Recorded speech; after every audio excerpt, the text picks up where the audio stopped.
Hello students, जितने भी बच्चे क्लास 10 के लिए हैं आप सब इस प्रश्न को तैयार करें। सो गाइस, मैं कुलदीप चौहान, आप सब कैसे हो? आप सब उम्मीद करते हैं कि आप सब बहुत ही बेहतर होंगे, एक कदम शानदार होंगे। आप सबके लिए मैं कक्षा 10 के लिए पेपर लेके आ चुके हैं, बहुत ही शानदार। कक्षा 10 के लिए एक कदम हिंदी का वायरल पेपर लेके आ चुके हैं। इसमें तैयार करने की कोई संकोच की बात नहीं है कि इसे तैयार करें या ना करें, इसे किसी भी हाल में इसे तैयार करना है। आपको कक्षा 10 के लिए हिंदी है, बहुत ही शानदार होगा, एकदम जबरदस्त होगा। फुल सोल्यूशन के साथ हम लेके आ चुके हैं। यहाँ पे चलिए हम लोग पेपर को देख लेते हैं और बहुत ही शानदार तरीके से तैयारी कर लेंगे, है ना।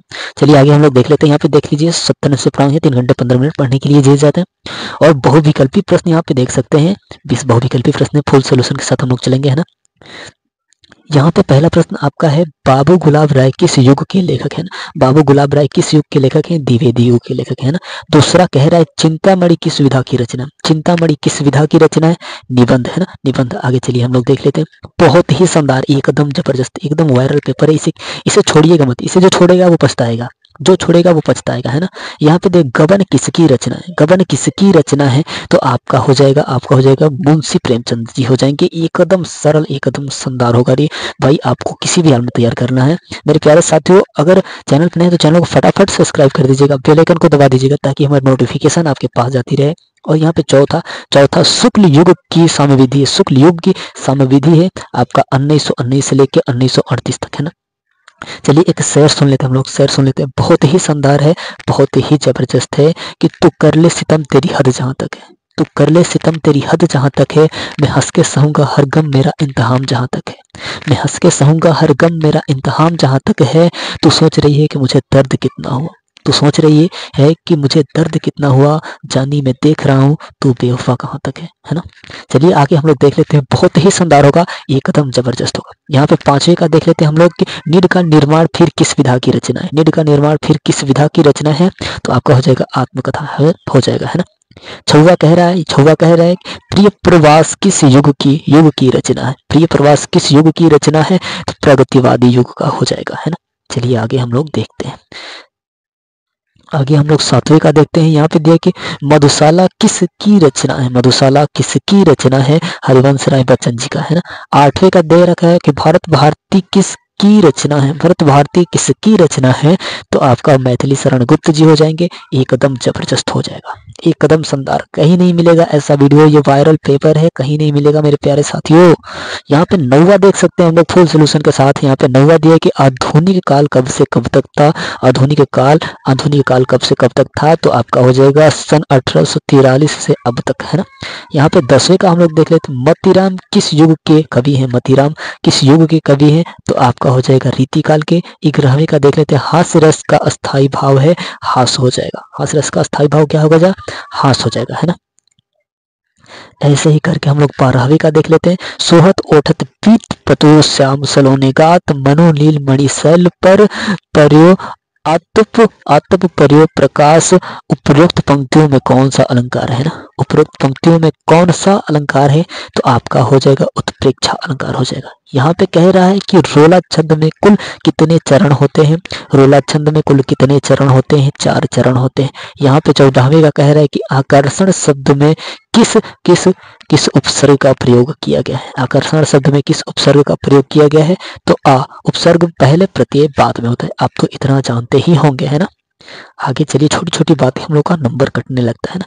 15वें का हम लोग देख लें, रचना के आधार पर काव्य के कितने भेद होते हैं, है ना। रचना के आधार पर काव्य के कितने भेद होते हैं? 3 भेद होते हैं। 16वें का देख लेते हैं, पीताम्बर में कौन सा समास है? पीताम्बर में कौन सा समास है? बहुव्रीहि समास हो जाएगा, है ना। यहाँ पे 17वें का देख ले तो आंसू का तत्सम रूप होगा अच्छू, है ना। बहुत ही शानदार होगा, एकदम जबरदस्त होगा। यहाँ पे 18वें कर्तवाचय में किसकी प्रधानता होती है? कर्तवाचय में किसकी प्रधानता होती है? तो आपका कर्ता की प्रधानता होती है ना। बहुत ही शानदार, एकदम जबरदस्त होगा। यहाँ पे 19वें का देख ले हम, ताम्र शब्द में वचन एवं विभक्ति है। ताम्र शब्द में वचन एवं विभक्ति है, 7वीं विभक्ति द्विवचन हो जाएगा। यहाँ पे 20वें का दे रखा है, लास्ट में निम्नलिखित में सर्वनाम है, सर्वनाम हो जाएगा वह हो जाएगा, है ना। मेरे प्यारे साथियों, आपसे उम्मीद कर रहे हैं कि आप पूरे बहुविकल्पी प्रश्न को तैयार कर लिए होंगे और सुन के ही तैयार कर लिए होंगे। आप तो इतना रिवीजन कर ही लिए होंगे। आगे चलिए हम लोग पेपर को देखते हैं ना। आगे चलिए हम लोग पेपर को देखते हैं। चैनल पे नए हैं तो प्लीज चैनल को सब्सक्राइब करिएगा, अन्यथा बाद में मिलेंगे कि नहीं मिलेंगे कोई ठीक नहीं है ना। यहाँ पे 50 नंबर हम लोग बिटोरेंगे। यहाँ पे कह रहा है कि निम्नलिखित गद्यांश पर आधारित 3 प्रश्नों का उत्तर दीजिए, है ना। 3 प्रश्नों का उत्तर 6 नंबर मिलेंगे आपको। यहाँ पे कह रहा है कि उपयुक्त गद्यांश का संदर्भ लिखिए। यहाँ पे देखिए गद्यांश के रेखांकित अंश का व्याख्या कीजिए। लेखक के अनुसार समाज के लिए लिखना है आपको पहला, दूसरा, तीसरा। आपको बता दें कि इसमें हड़बड़ाने की जरूरत नहीं है, मैं एक सटीक ट्रिक बता रहा हूँ। मान लीजिए कि लेखक का नाम नहीं याद है आपका, है ना, आपको लेखक का नाम नहीं याद है तो यहाँ पे तो गद्यांश का संदर्भ लिख सकते हैं और रेखांकित अंश का व्याख्या लिख सकते हैं ना। रेखांकित अंश होता है जो लाइन है, ये है रेखांकित अंश। इसमें से कुछ थोड़ा सा काट के और थोड़ा सा काट के लिख देंगे, आपका आंसर 2 नंबर मिल जाएगा, 100% मिलेगा। और इसमें से ये पूरा जो है इस पूरे में से अगर आप इसमें से 2-3 लाइन उठा के अगर पहले का लिख देंगे तो उसमें 2 नंबर मिल जाएगा। तो कितना नंबर हुए हम लोग का? मान लीजिए कि हमें पहला नहीं याद है, छोड़िए हमें लेखक का नाम ही नहीं याद है ना, तो 4 नंबर तो मिले, कम से कम 4 नंबर तो हमें मिल जाएंगे। अगर एक नहीं, लेखक का नाम नहीं याद है तो बच्चे क्या करते हैं कि लेखक का नाम नहीं, ये बात छोड़ो, इसे हटा दो, है ना। ऐसा गलती कभी मत करना वरना फेल हो जाओगे, पहले बताते रहे, सटीक ट्रिक बता रहे हैं। यहाँ पे दिया है कि दिए गए पदांश पर आधारित 3 प्रश्नों का उत्तर दीजिए। वैसे ही करके इसमें भी करना है। अगर लेखक का नाम नहीं याद है तो आपको लेखक का नाम नहीं याद है, अगर है तो लिख दीजिए, 6 नंबर मिल जाएंगे। नहीं याद है तो 2 तो किसी भी हाल में छोड़ना नहीं है, हमें तो 4 नंबर तो किसी भी पक्का करना है, 6 में 4 किसी भी हाल में लाना है। फ्री का प्रश्न है, सब फ्री का प्रश्न है, किसी भी हाल में तैयार कर लेना मेरे प्यारे साथियों। यहाँ पे कह रहा है कि दिए गए संस्कृत गद्यांश में से किसी एक का संदर्भित हिंदी में अनुवाद कीजिए, है ना। अनुवाद करना है, हिंदी में अनुवाद करना है, अथवा करके दिए आप देख ही सकते हैं।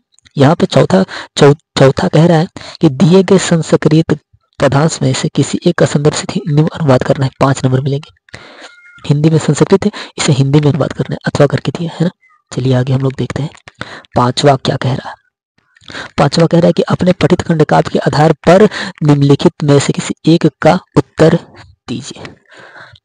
यहाँ पे खंडकाव्य के आपको बता दें कि बलिया जिले से अगर है, जिले वाइज से आता है, बलिया जिले से अगर आप हैं तो कर्ण खंडकाव्य के आधार पर तैयार करेंगे, है ना।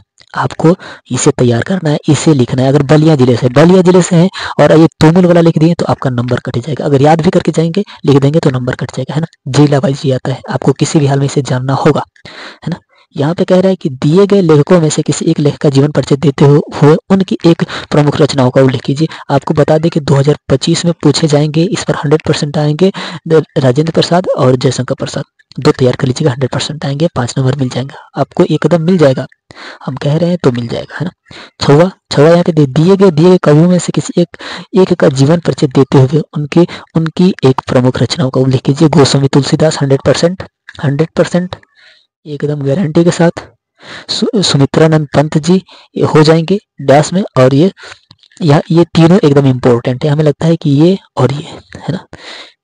ये गोस्वामी तुलसीदास, महाकवि सूरदास जी, है ना, इम्पोर्टेंट होंगे इस बार के लिए, एकदम जबरदस्त होंगे, एकदम जबरदस्त होंगे।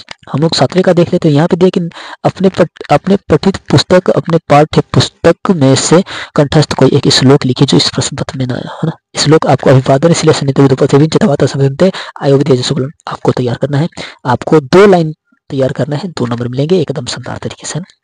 ऐसे करके 8वां देख ले हम लोग। तो यहाँ पे देखिए निम्नलिखित में से किन्हीं 2 प्रश्नों का उत्तर संस्कृत में दीजिए। भारत भारती से आपको तैयार करना है 2, है ना, वही आएगा, दूसरा नहीं आएगा।